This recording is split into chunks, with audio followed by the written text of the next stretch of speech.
So nǹkan tí mo fẹ́ sọ yìí, mo kọ́kọ́ fẹ́ jẹ́ kẹ́ wo footage kékeré kan. Ó ń bọ̀.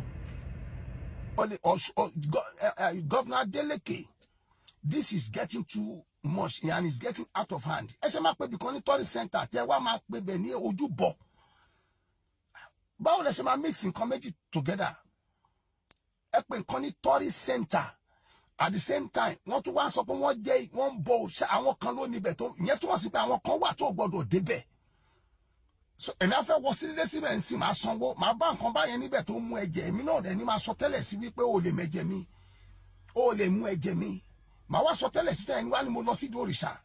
Wọ́n lọ sí òrìṣà anybody, wọ́n lọ sí tourist center. Wọ́n dẹ̀ fẹ́, wọ́n ní wọ́n dé bí Ọ̀ṣun, wọ́n fẹ́ dé bí Ọ̀ṣun. Àwọn Ọlọ́ṣun tó fẹ́ gbowó kan tó wọ́bẹ̀. Ṣọ́ọ̀ṣun ní tourist center ni. Ẹ káàbọ̀ lẹ́ẹ̀kan sí. Gbogbo yín lẹ ti rí fídíò tí mo play. Gbogbo yín lẹ mọ̀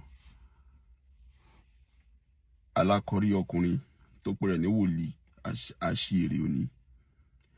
Ẹ gbọ́ gbogbo kọ̀tọ̀kọ̀tọ̀ tó ń sọ. Àwọn èèyàn lọ sí ọ̀dọ̀ Ọ̀ṣun. Wọ́n ní wọ́n sanwó wọlé, wọ́n náà pè bẹ̀ ní tourist center.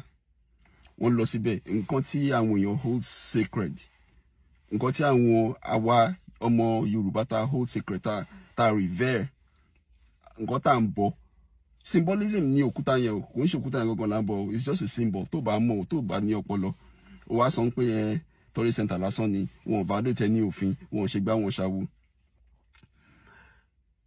Iṣẹ́ rí tí èèyàn bá ti kàwé, ó kò máa wá sí public, a máa disgrace ara rẹ̀.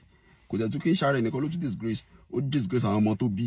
Ó disgrace àwọn òbí tó bí òǹgàn náà fúnra ẹ̀ for raising a fool like him. I'm saying it unapologetically. He is a compound fool, a complex fool at that matter. I mean, at that rather. Now, ìwọ ò tí gbọ́ nǹkan tó ń pè ní section 21 of the Nigerian Constitution as amended. You don't know that the states, as a matter of fact, all the states in the Federation are mandated to promote, protect, and preserve the culture and tradition of their respective jurisdictions. Oh, more. Oh, one blame Governor Adeleke, but Oshigba Oshawu. Oh, yeah, arrest kilo. Are you trying to advise the governor to violate the Constitution of Nigeria? Section 21 of the 1999 Constitution as amended. Even Section 22, Section 23. Making sure lawyer, but I can't know now. Àṣẹ oníjẹ́ kó rí ẹ pé ṣé kò ṣe wọ́n náà sọ pé òun sunu okun sí ni agbórópa ti gbàgbé ni pásítọ̀ tó ló máa gbé lọ court ó máa gbé lọ court ṣe ló tún lọ ń bẹ̀bẹ̀ lẹ́yìn ó tún lọ ń bẹ̀ lẹ́yìn ó lọ ń pè lẹ́yìn gbogbo fídíò yẹn la rí. Ẹ máa pariwo Jésù káàkiri Jésù this Jésù that Jésù yẹn gan fúnra ẹ̀ gan kò exist. Ẹni tó bá ní slave mentality náà máa sàn kan fún tí kò ní fa check ẹ̀ tá kàn gbà gbọ́. Àṣírí rádaràda ó ti ń ṣe látọjọ́ akànwú ẹ̀ jẹ́ kí eléyìí jẹ́ kó jẹ́ warning fún ẹ mo fi eléyìí fà ẹ́ létí ni or else máa jáde fún ẹ tán o jẹ́ kó rí ẹ pé okay.